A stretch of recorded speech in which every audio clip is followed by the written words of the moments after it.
চলন্ত অবস্থায় রানিং অবস্থায় গাড়িটা দাঁড়িতলার ওখান থেকে আগুন ধরে যায়। যশোরে চলন্ত অবস্থায় একটি যাত্রীবাহী বাসে অগ্নিকাণ্ডের ঘটনা ঘটেছে। শুক্রবার বিকেল 4টার দিকে যশোর ঢাকা মহাসড়কের ফতেপুর এলাকায় নড়াইল এক্সপ্রেস নামের এই বাসটিতে আগুন লাগে। তবে এ ঘটনায় কোনো হতাহতের খবর পাওয়া যায়নি। পুলিশ ও স্থানীয় সূত্রে জানা গেছে, নড়াইল এক্সপ্রেস বাসটি ফতেপুর এলাকায় পৌঁছালে হঠাৎ সেটির ইঞ্জিন থেকে ধোঁয়া বের হতে দেখা যায়। মুহূর্তের মধ্যে আগুন পুরো বাসে ছড়িয়ে পড়ে। বাসে থাকা যাত্রীদের মধ্যে চরম আতঙ্ক ছড়িয়ে পড়লে তারা দ্রুত জানালা ও দরজা দিয়ে নিচে নেমে পড়েন। আপনার এই পরিবহনটা ঢাকার উদ্দেশ্যে যশোর থেকে ছেড়ে যাচ্ছিল 45 জন যাত্রী নিয়ে।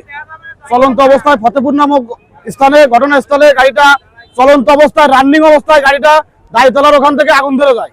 সিট কভারের সামনেই ছিলাম আর কি।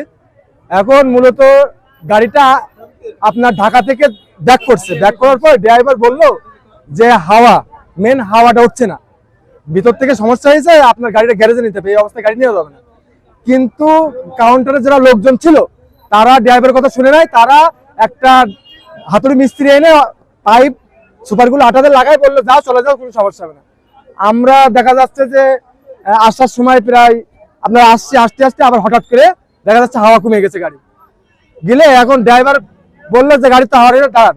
এবার যে ব্রেক মেরেছে মাল বিকট আকারে একটা শব্দ হলো, হওয়ার পরে আমরা যাত্রীরা সবাই হাউমাউ করে নেমে গেছে। পরে নিচে দেখে আগুন ধরে গেছে। খবর পেয়ে যশোর ফায়ার সার্ভিসের 2টি ইউনিট দ্রুত ঘটনাস্থলে পৌঁছে প্রায় আধা ঘন্টার চেষ্টায় আগুন নিয়ন্ত্রণে আনে। ততক্ষণে বাসটির সিংহভাগ পুড়ে যায়। ফায়ার সার্ভিস ও পুলিশের প্রাথমিক ধারণা, যান্ত্রিক ত্রুটি থেকে এই অগ্নিকাণ্ডের সূত্রপাত হতে পারে।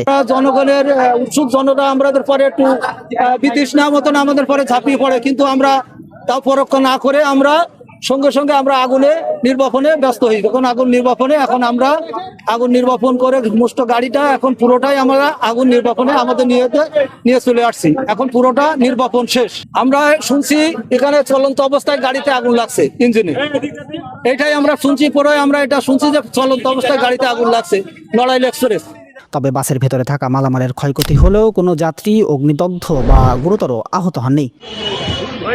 সুবর্ণভূমি ডেস্ক, যশোর।